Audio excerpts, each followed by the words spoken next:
celebrates the legacy of leadership. In 1933, Atlanta and America are struggling to rise out of the Deep Depression and enter the modern age. Yo, what's up? In 1933, yet the federal government started another program, allegedly for our people, the Housing Project. And the first program ever started in this country was in the United States, Atlanta, Georgia. That was the first housing project experiment in the United States. So I want y'all to take a look at this video, and I'm going to interject, tell you what I think. I'm going to point out some of the languages that they used back then that they use now that's trickery and confusing to our people. They acting like they helping us, but in actuality, they're always taking something from us. So y'all listen to this footage. This footage was filmed like back in the 70s. And they talking about how it started in the 33 and the first experiment. And shit, man, they bring it all the way up to today. They said it was a failed experiment, but I want y'all to look at it. Tell me what you think. In 1933, Atlanta and America are struggling to rise out of the Deep Depression and enter the modern age. The federal government is working on ways to solve social problems and put the American dream in everyone's reach. In the heart of Atlanta, slums are breeding disease, violence, and a vicious cycle of poverty and hopelessness. There is no housing authority to offer relief.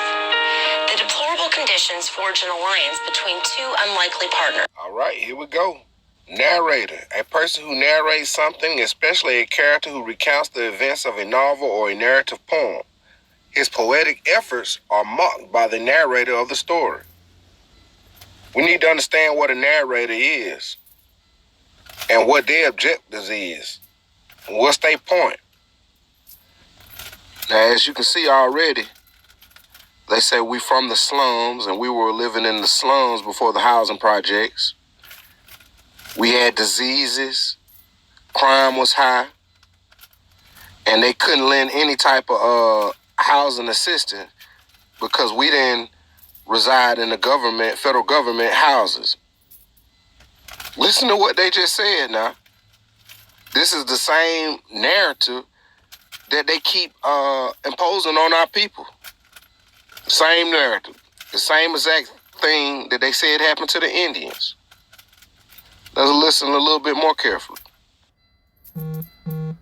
Charles Palmer, a wealthy white real estate magnate who owns a large block of property in downtown Atlanta, and the elderly Dr. John Hope, an influential African-American educator, founder of what would become the NAACP, and president of Morehouse College and Atlanta University.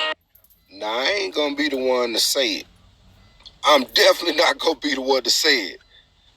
But Dr. John Hope, I'm gonna just set the picture up there and you come up with your own analysis. But this is who they said was behind the housing project. This is who they said was the founder of the NAACP. This is who they say was the founder of Morehouse College. And who Spelman College was named after. I'll let you do your own research on that as well. But I ain't gonna say nothing. I'm just gonna set this up here and we're gonna keep on watching. Hope and Palmer are both passionate about fighting poverty in slums, and for impoverished people, opening the doors to a better future. They come up with a strategy to make housing affordable and take their case to Washington to secure federal funding. This is in the era of Jim Crow laws. A separate but equal policy segregates the races in public facilities. Hope and Palmer returned to Atlanta with funding to create two housing projects, one for whites, Techwood Homes, and one for African Americans, University Homes. Other cities across the country face the same problems as Atlanta, but what puts us ahead of them is the local partnership representing both public and private business interests. Because of the partnership of Hope and Palmer, the first federally funded public housing projects for whites and for African Americans in the nation are built here in Atlanta. On November 29, 1935, President Roosevelt arrives in Atlanta to dedicate the opening of Techwood Homes. This public housing for white families is built on the site of the slum community known as Techwood Flats. The following year, University Homes opens for African Americans on the site of the Beaver Slide slums just west of downtown. An article in the University Homes neighborhood newspaper, The Tab, describes the new community this way. What was once a veritable inferno of crime, dereliction, and unhealthful environmental conditions has been transformed into a garden spot for rehabilitating disappointed and broken spirits. This example of affordable public housing is one that many other cities want to follow and Atlanta wants to expand on. In 1937, Roosevelt signs the United States Housing Bill. It establishes federal government subsidies for the construction of public housing by local housing authorities. This law paves the way for the creation of the Atlanta Housing Authority on June 11, 1938. With a resolution declaring the need for safe, affordable housing for families facing temporary financial difficulty. Charles Plummer becomes our first chairman, and ownership of Techwood Homes and University Homes later transfers to AHA. This public housing model works.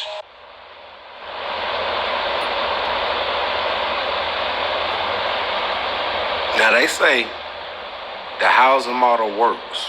The very first housing project experiment started in Atlanta, Georgia. They say it works. Well, let's take a look at that. In St. Louis, an experimental housing project run by the government failed badly, but it sounds as though just about everybody concerned with it may have learned something from the experience. Poverty, the shootings, the drug abuse.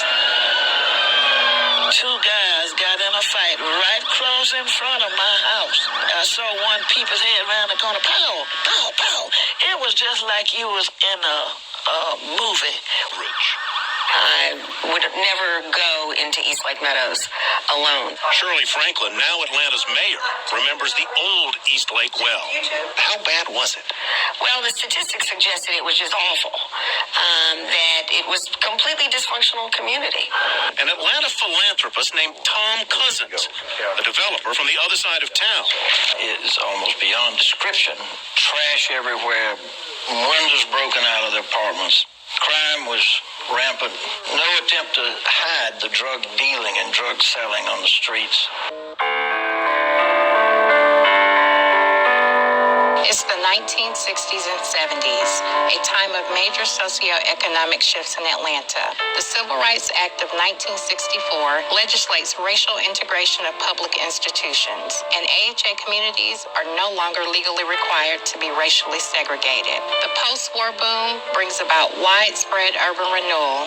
As new highways are cut through the city, AHA is relocating families to newer and refurbished buildings, but without the high standards and care of earlier years. The bricks and mortar solution is not addressing the changing face of poverty and the needs of our residents. The housing projects are regarded by government officials as the answer to all of society's problems. They are a place to send people who cannot succeed in mainstream society. They are also the place to move people who are living in the path of urban renewal construction. The prevailing thought is that tenants of public housing don't have the potential to improve their lives.